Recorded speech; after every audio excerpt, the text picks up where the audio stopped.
एक सिलाई करने वाली औरत पर अल्लाह का अजाब आया। एक कस्बे में एक औरत रहती थी जो पेशे से सिलाई का काम करती थी। लोग अपने कपड़े सिलवाने के लिए उसी के पास जाते थे, लेकिन उसकी एक बुरी आदत थी।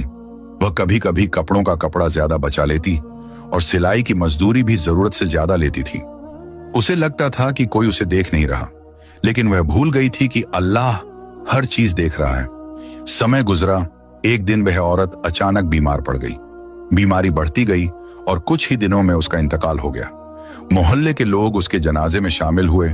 नमाज़े जनाजा पढ़ी गई और उसे कब्रिस्तान में दफना दिया गया। रात होने पर कब्रिस्तान के आसपास रहने वालों ने कुछ अजीब महसूस किया, जैसे कहीं से डरावनी आवाजें आ रही हों।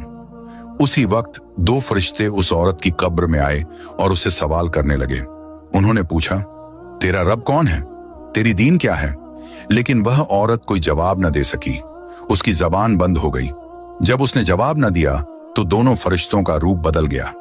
उनका चेहरा भयानक हो गया और उन्होंने कहा, यह है अंजाम उन लोगों का जो धोखा करते हैं और दूसरों का हक मारते हैं। फिर उसकी कब्र में जहन्नम की आग की लपटें छोड़ी गईं। धीरे धीरे उसके चारों ओर मिट्टी जलने लगी और कब्र की मिट्टी भारी होकर सख्त हो गई। लोगों ने अगली सुबह कब्र की हालत बदली हुई देखी। मिट्टी उभरी हुई और जली हुई थी। सब समझ गए कि उस औरत पर अल्लाह का अजाब उतर चुका है। सबक: जो इंसान दूसरों का हक खा लेता है या मामूली फायदे के लिए धोखा करता है, वह न दुनिया में अमन पाता है और न कब्र में।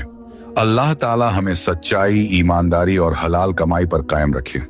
कमेंट में आमीन जरूर लिखें।